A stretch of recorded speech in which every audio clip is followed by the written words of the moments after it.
Hi guys, my name is Trinity, and if you're here, you must be here to see me haul some books. Guys, I have a problem. You saw my massive unhaul. I took the books back to the buy-sell trade, but then I came home with quite a bit. I have a problem.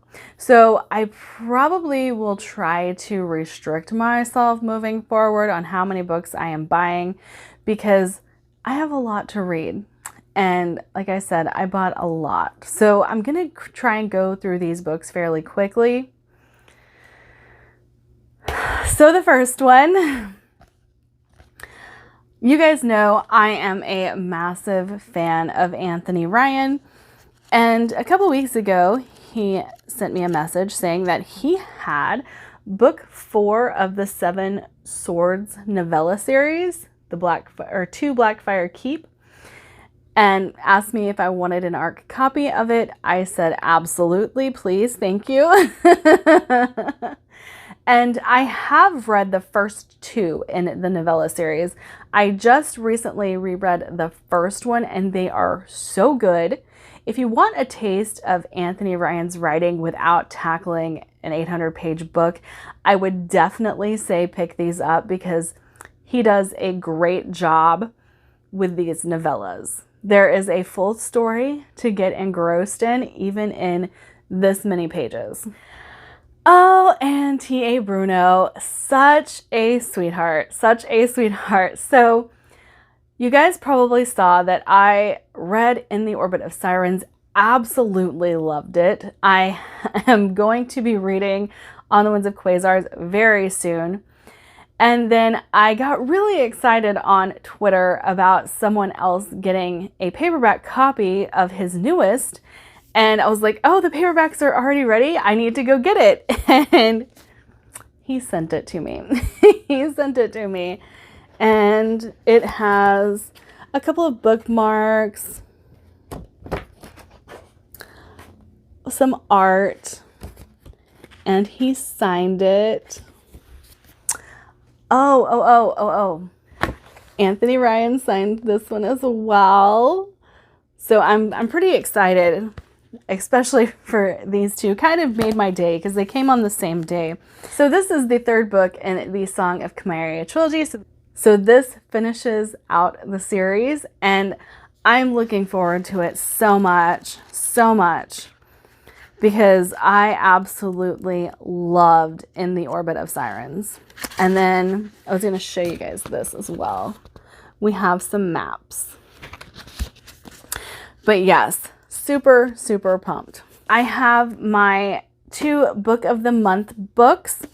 I picked up Darling Girl by Liz Mikulski, I believe.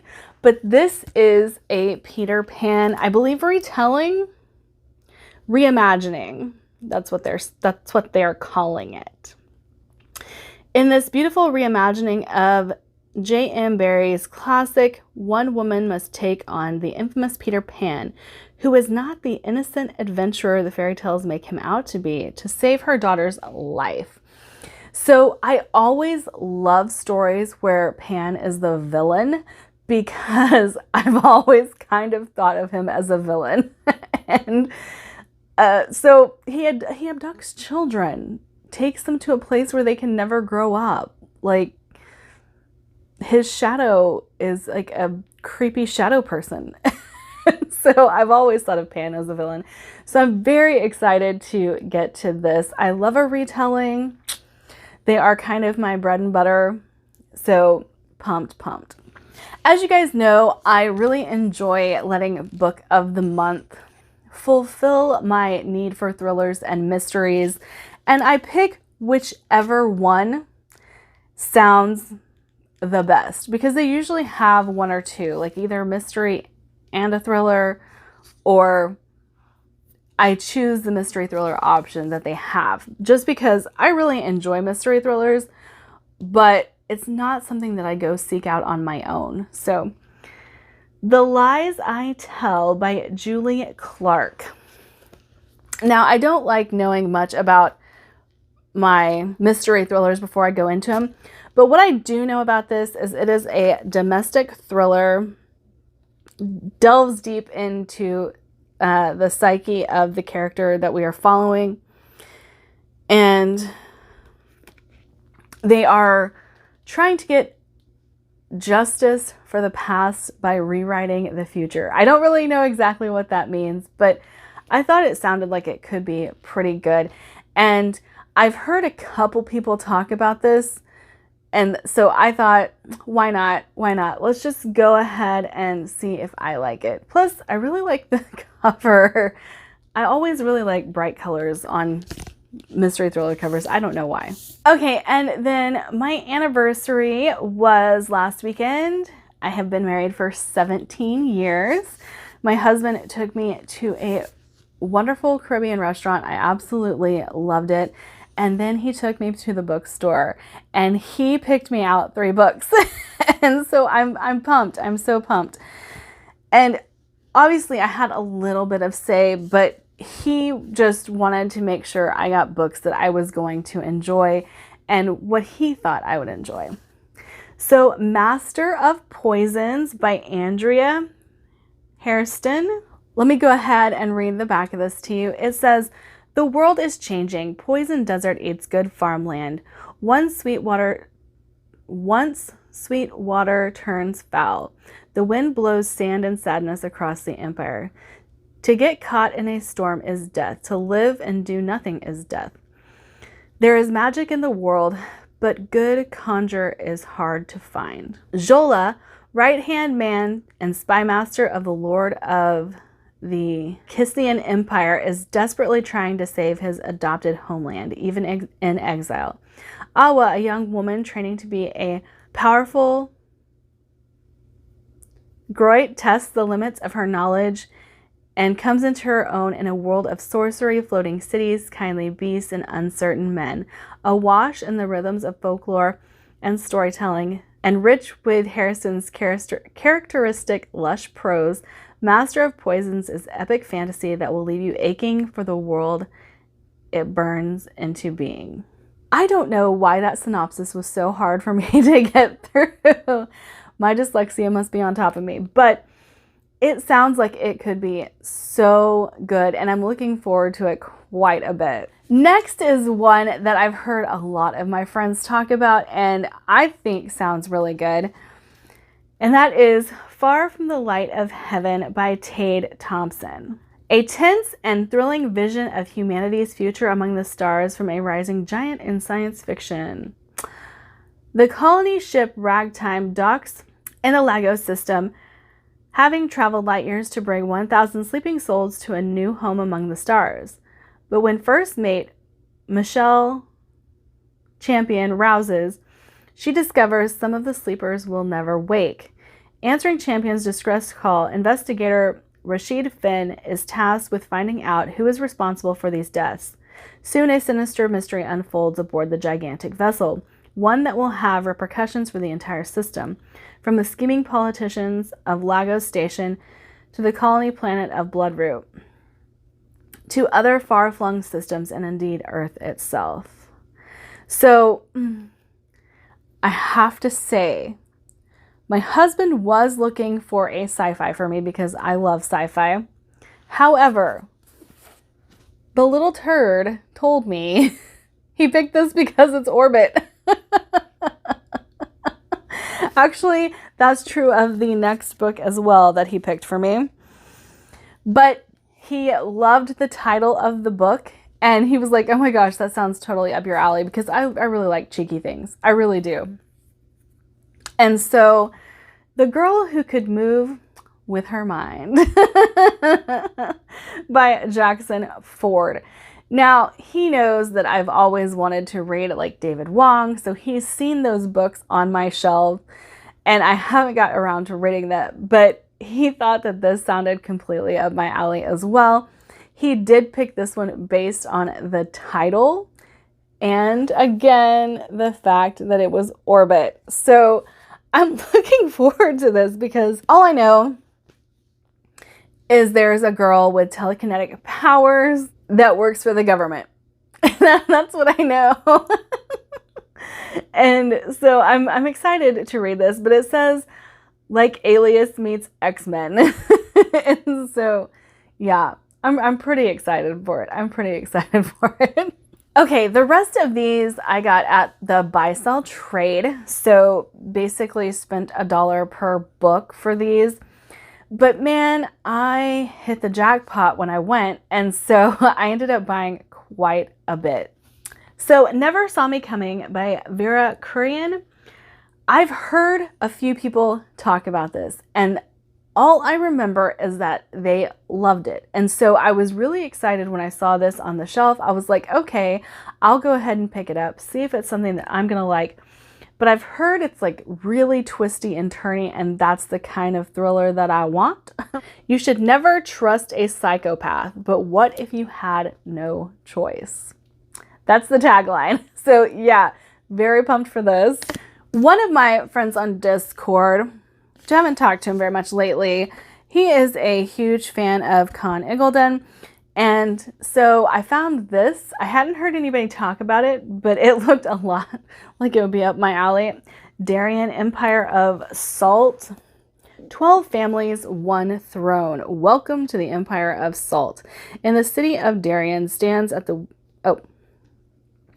The city of Darien stands at the weary end of a golden age. 12 families keep order with soldiers and artifacts, spies, and memories, clinging to a peace that shifts and crumbles. The people of the city endure what they cannot change. I really like a good grim, darky story, and this sounds like it definitely could be that. Like I said, I hadn't really heard anybody talk about this yet, but your girl can't pass up a skull on a cover. She can't, okay? While I was at the buy-sell trade, I found The Goblin Emperor and The Witness for the Dead by Catherine Addison. I've heard very good things about both of these, but I've also heard very mixed things about both of these. Now, one thing I can say is people who like what I like have liked this book quite a bit, but I have heard some other people say that they didn't like it. And it says a remarkably hopeful story of a single, decent person doing his best in a difficult situation. Remarkably compelling and fascinating. But this has won a lot of fantasy awards. So I really wanted to read it and put my 2 cents on it. Now, this one I've actually heard I will really enjoy. Like specifically, I will enjoy The Witness for the Dead. But this is based in this world, so I really want to read this first. One that I've been looking forward to for most of the year, it was one of the more anticipated reads for me, is This Woven Kingdom by Tara Maffei. Now, I've never read anything by Tara Maffei before, but when I saw this cover, I was immediately drawn in, and then I read the synopsis and I was equally sucked in. This Woven Kingdom is a story of clashing empires, forbidden romance, and a long-forgotten queen who must claw her way through darkness to reclaim her throne, rebuild her kingdom, and save her people from the half-lives they've been forced to live. That was the blurb that I heard, and I was like, yes, I really want to read this. This is young adult. I had thought when I saw this that it was going to be an adult series, obviously, with a queen having to rise from being forgotten. I thought that that's what we were dealing with, but I'm still very excited about this one. All right, someone that I have followed on Twitter for quite some time, Luke Tarzian of Vultures. I have been wanting to get my hands on this for a while, and I randomly came across it at the buy-sell trade, and I was like, oh, cool. But it says, an enemy slain is not a conflict won. War spares no one. And so I really love, like, We Are the Dead. And I really love stories that are really dark and gritty and about war. And I've heard all of that about Vultures. And so it's made me really excited to get my hands on it. And now that I finally have it, I can't wait to read it. Oh, I have 4 more that I have purchased that were not part of my buy-sell trade that I will talk about now. But I bought the Stardust Thief by Chelsea Abdullah, and I'm looking forward to this a lot. I had tried to get an ARC copy of this, or an ALC copy of this, and I didn't get it, and I was really sad. But this is another desert fantasy, and I'm very excited for that because you guys know that I read City of Brass and loved it. But from what I've heard, the writing in this is beautiful. The setting is beautiful. And it says neither here nor there, but long ago. Incredible storytelling, unforgettable characters, and breathtaking adventure collide with this epic debut will leave you spellbound. So from what I know about this, we have a girl who is a thief with a djinn bodyguard. And that's pretty cool in and of itself, but she captures the attention of the Sultan, and in doing so, it's either work for me or be executed. And that's kind of all I know about this, but I'm very excited to delve into this, and hopefully I love it. Okay, next, I had picked this up for a buddy read on the Discord. I haven't gotten around to it yet, but it's supposed to be this month's buddy read, and I'm just kind of mood reading lately. And as much as I want to read it, my brain just has not wanted to process high fantasy. It just says no. But The Bone Ships by R.J. Barker, and if you guys have followed along for a while, you'll know that R.J. Barker, I really love the Wounded Kingdom trilogy, love his writing, and now we have The Bone Ships. I've also really been enjoying Robin Hobb's Live Ship Traders, so I'm hoping that it's similar, but, you know, different enough that it'll give me the same vibes but not be the same thing. And this author, I found this and I couldn't pass it up. And I do think I bought one of these from the buy-sell trade, and I bought the second one from the buy-sell trade, and then I went and found the first one on Amazon.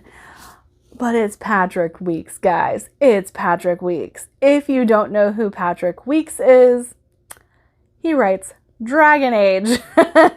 And so this is the first one, The Palace Job. But it sounds very fantasy Ocean's 11. And so I'm definitely excited to get into it. And I already know I like his writing because I absolutely love Dragon Age. Absolutely love Dragon Age.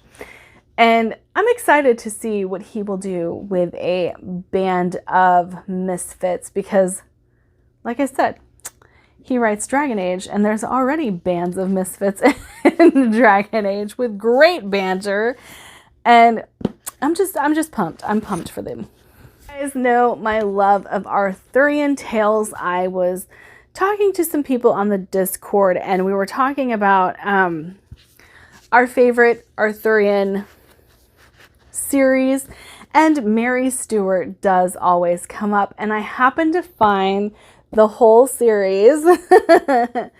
So it starts with the Crystal Cave, and there's 4 of them, but they are another Arthurian series that I really want to get into, and hopefully I really enjoy, because most of the people who read what I read, they have really enjoyed Mary Stuart. So I have read H.G. Wells in the past, but I've never read When the Sleeper Wakes, and I just loved this cover. I loved this cover, and when I saw it, I was like, you know what? Why not? Why not? But it's supposed to be like a dystopian that predates even Brave New World, and I love Brave New World. So I want to see like some of what inspired Aldous Huxley to write Brave New World. And yeah, looking forward to this a lot. If you guys watched my unhaul, you would have seen that I unhauled The Rogue by Trudy Canavan, and that is because I found the mass market paperback set of the series, the Traitor Spy trilogy. I have the whole series. I'm not a huge fan of mass market paperback, but The Ambassador's Mission is book 1. Then we have The Rogue and The Traitor Queen. But I have read Trudy Canavan in the past, and I believe I started The Ambassador's Mission, and then for some reason I ended up putting it down, and it was probably because of my massive reading slump that I had a few years ago.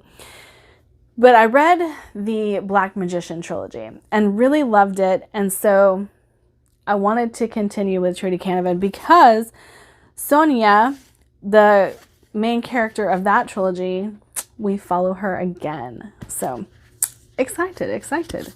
So I had seen a couple people talk about this book as well, and they said it was just a fun, good time, and I'm always down for that. But Santa Olivia by Jacqueline Carey. Now, Jacqueline Carey wrote Kushiel's Dart, and I haven't read it yet. It's another one that I keep meaning to read, but I haven't got my hands on it. But this one sounded like it would be really cool. There is no pity in Santa Olivia and no escape. In this isolated military buffer zone between Mexico and the U.S., the citizens of Santa Olivia are virtually powerless. Then an unlikely heroine is born. She is the daughter of a man genetically manipulated by the government to be a weapon, a wolf man.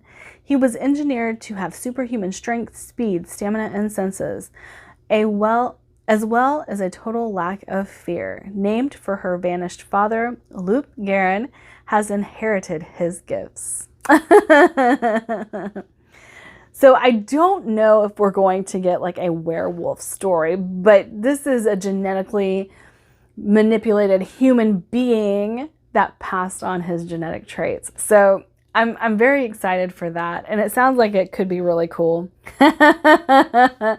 So lately I have been kind of, now I don't want to say not interested in fantasy, but kind of wanting to branch out to other genres. And in doing so, I've come across some pretty dang cute romances, and romances, they're just not my thing. But how can you pass up a book called The Bromance Book Club? So this is about a guy whose marriage is failing, and the wife has told him time and time again why the marriage is failing, and he's not listening. And when the marriage finally crumbles, he's like, I don't even know what I did wrong. And so because of that, he decides to start a romance book club with some men who are kind of in the same boat. They're going to read these romance novels and figure out where they went wrong in their relationships. And I just think that that sounds like it could be really fun. A really fun read. One book that I have always meant to read because of, my Norse fixation that I have is The Broken Sword by Paul Anderson. Now, I have this on Audible, but when I saw this cover, this is a really cute cover. I don't know what it's about. It's fantasy masterworks. That's what it is. But I saw this cover and I was like, oh, that would just be a cute book to have on my shelves. I mean, it's got a purple spine. But I've been interested in reading this, and I haven't quite got around to reading it yet, but it's almost novella length. Like, I know it is a full novel story, but I'm excited. Okay, and then Daniel H. Wilson, The Clockwork Dynasty. This says a hybrid of Highlander and the Terminator. And so that kind of sold me on it a little bit. In the depths of the Kremlin in 1725, the Tsar's loyal mechanician brings to life two astonishingly human-like mechanical beings. Peter and Elena are a brother and sister possessed with an uncanny power and destined to fight in an ancient war. The Clockwork Dynasty interweaves past and present, exploring a race of beings designed to live by ironclad principles, yet constantly searching for meaning. Richly imagined and heart-pounding, Daniel H. Wilson's novel combines exquisitely drawn characters with visionary technology and riveting action. So I thought this sounded pretty dang good. I've never heard anybody talk about it, but when I'm at the buy-sell trade, sometimes I just want to pick up things that sound good to me without looking at reviews, without seeing what everybody else has to say about it. But yeah, it definitely sounded good, and it's actually pretty short. So I'm going to fully admit that what sold me on this book was Standalone Fantasy. The Unwilling by Kelly Braffett. She has no name, no history, but a power the Empire has never known. An epic tale of greed and ambition, cruelty and love, this deeply immersive novel is about bowing to traditions and burning them down. That's all I need to know. That's all I need to know. But it sounded like it was going to be really cool. And like I said, the thing that sold me on this was Standalone Fantasy. And then I bought the next book in The Prince of Nothing, The Warrior Prophet by R. Scott Baker. I'm supposed to be reading these with my friend Andrew sometime this year. However, he moved and he's been having health issues. So we've kind of put off our buddy reads until he gets settled and starts to feel better. All right, that is it for me today. Like, subscribe, do all the fun things, and I'll see you guys in my next video. Bye!